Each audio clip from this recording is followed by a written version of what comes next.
Bismillahirrahmanirrahim. Assalamualaikum warahmatullahi wabarakatuh. Halo, selamat siang semuanya. Di sini saya akan membahas satu topik mengenai tentang moral yang terjadi pada dunia pendidikan saat ini. Tapi sebelumnya, perkenalkan dulu, nama saya Siti Rahma Khairunisa dari Universitas Muhammadiyah Tasikmalaya, program studi Pendidikan Guru Sekolah Dasar. Nah, di sini saya akan ditemani oleh teman saya yang bernama siapa ya? Mari kita sambut ya. Iya, silakan masuk. Assalamualaikum warahmatullahi wabarakatuh. Waalaikumsalam. Makasih ya udah mau datang. Iya, Dima juga saya gitu. Jadi mau sharing-sharing tentang mumpung. Sebelum kita ngobrol, boleh kamu kalau mau perkenalan dulu? Iya boleh. Di sini saya Sipatur Aini. Saya dari Universitas Muhammadiyah Tasikmalaya dari program studi PGSD ya, sama kayak Teh Siti Rahma. Asik.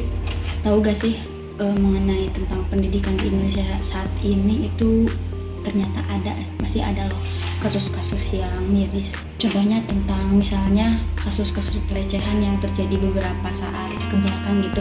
Miris banget ya, apalagi kan yang ngelakuinnya katanya menurut berita yang tersebar itu guru BK gitu kan. Itu sama aja, sama mencemarkan nama baik guru BK kan, harusnya membantu permasalahan anak dalam masalahnya ya. Nah jelas itu kan bakal ngerusak nama baik guru BK ya, apalagi kan guru BK itu harusnya membimbing dan menyelesaikan permasalahan anak-anak siswa gitu, anak-anak sekolah, bukan malah berlaku demikian yang tidak patut digugu dan ditiru. Kalau menurut kamu gimana? Iya mirip banget ya, aku juga waktu itu pernah baca ya di sumber-sumber kayak di blog seperti Aimus, Priangan ya kayak gitu.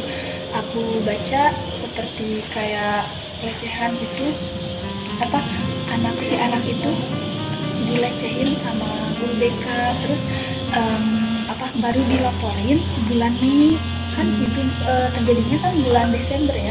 Itu sama orang tuanya dilaporinnya bulan Mei. Lumayan lama dong ya. Benar, lumayan lama karena kan si korban tersebut itu kayak dipegang-pegang ya oleh oknum tersebut. Oh, jadi bentuk pelecehan di kasus itu si oknumnya megang.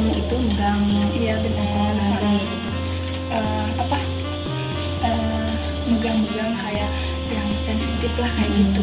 Padahal kan itu nggak boleh ya. Kan harusnya itu kalau guru yang benar-benar terdidik itu tidak melakukan seperti itu ya. Mungkin ada beberapa faktor yang mengharuskan yang membuat si guru itu berlaku demikian ya. Nah tadi kan kata kamu si korbannya itu dilaporin bulan Mei. Iya. Kejadiannya dari bulan Desember. Iya. Terus menurut berita yang tersebar, sekarang gimana, udah ada perkembangan dari polisinya? Ya kata si ibu korban juga kan harus ditindaklanjuti ya, karena si anak itu harus dapat keadilan ya, jangan dibiarkan pelakunya itu dan harus berlaku adil lah pokoknya. Iya, soalnya kan kalau nggak dilaporin nanti bisa jadi naudzubillahimindzalik terulang lagi di sekolah lain atau di apapun gitu, karena mereka juga pasti menilai cina nggak diapa-apain gitu. Kalau gitu mah ya naudzubillahimindzalik gitu. Iya, terus kata ibu korban juga itu harus ditindaklanjuti karena Kepsek dan guru-guru lainnya juga hanya membiarkan saja. Harusnya korban tersebut dapat keadilan ya. Iya, jangan malah dari Desember ke Maret gitu ya. Benar. Nah kalau udah gini ini bisa jadi ya disebut dengan bencana pendidikan, karena kan sekolah itu bukan hanya nama yang terpampang di gapura atau di brosur aja, melainkan punya misi gitu dan tanggung jawab untuk mendidik anak-anaknya, mendidik murid-muridnya untuk menjadi yang lebih baik gitu, menciptakan peradaban yang lebih baik. Menurut kamu gimana? Ya setuju juga ya, aku juga berpendapat sama kayak Teh Siti, karena kan guru itu digugu dan ditiru ya. Harus mencontohkan yang baik-baik gitu. Nah intinya kita sebagai manusia, apalagi pendidik yang sudah terdidik, akhlaknya itu harus sesuai dengan moral yang dianut. Moral itu kan mengenai tentang tingkah laku ya, jadi semaksimal mungkin apalagi kita ya sebagai pendidik nantinya harus mencontoh kepada semua orang bahwa kita itu harus memiliki moral yang baik, karena bagaimanapun orang akan menilai kita.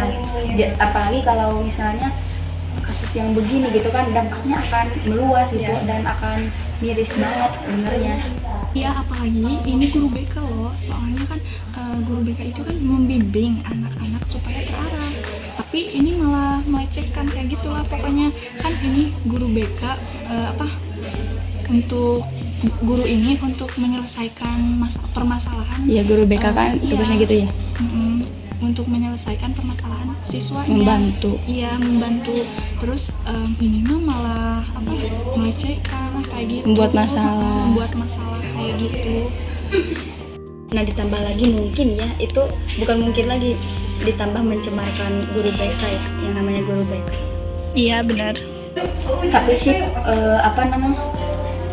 oknum tersebut melakukan hal demikian pasti memiliki alasan gitu, beberapa faktor yang mendorongnya untuk melakukan itu, tapi kita gak bisa nebak-nebak karena aku juga sendiri belum pernah baca di berita-berita penyebabnya itu gimana ya.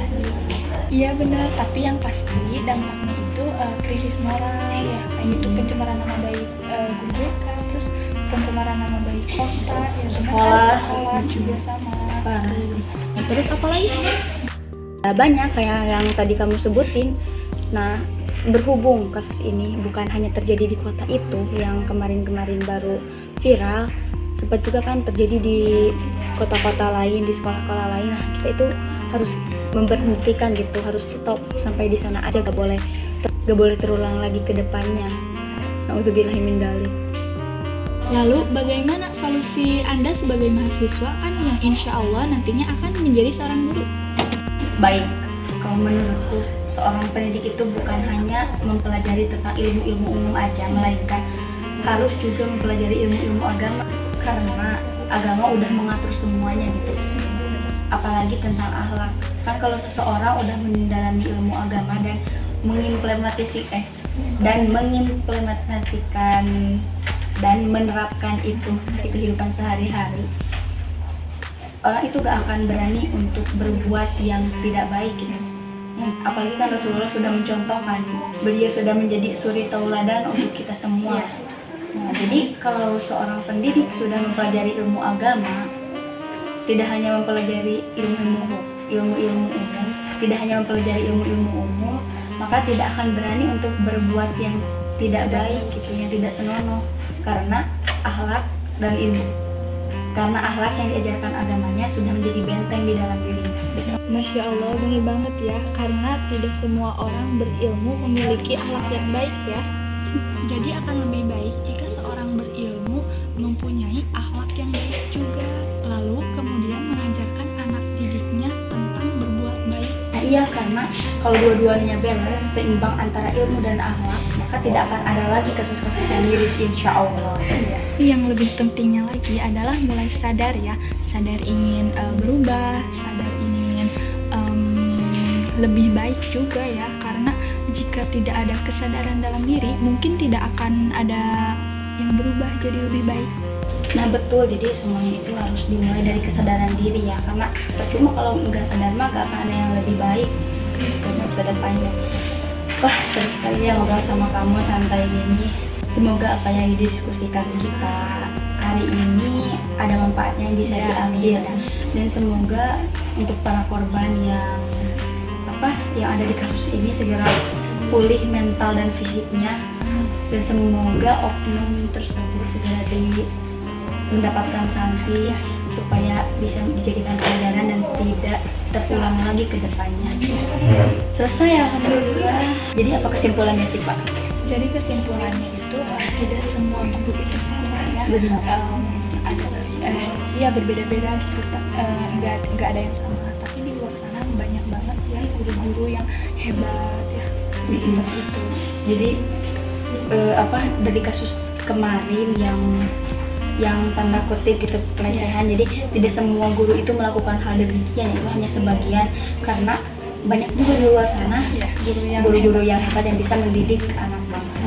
Setuju sekali. Ya udah, makasih banyak ya. Lain kali kita boleh ya ngobrol-ngobrol kayak ya gini. boleh banget, seru juga ya. Dapat pelajaran yang sharing-sharing. Sharing-sharing. Ya teman-teman, cukuplah sekian pembicaraan diskusi kita pada hari ini. Mudah-mudahan ada pelajaran yang bisa diambil. Amin. Dan apabila ada kesalahan mohon dimaafkan. Dadah, sekian.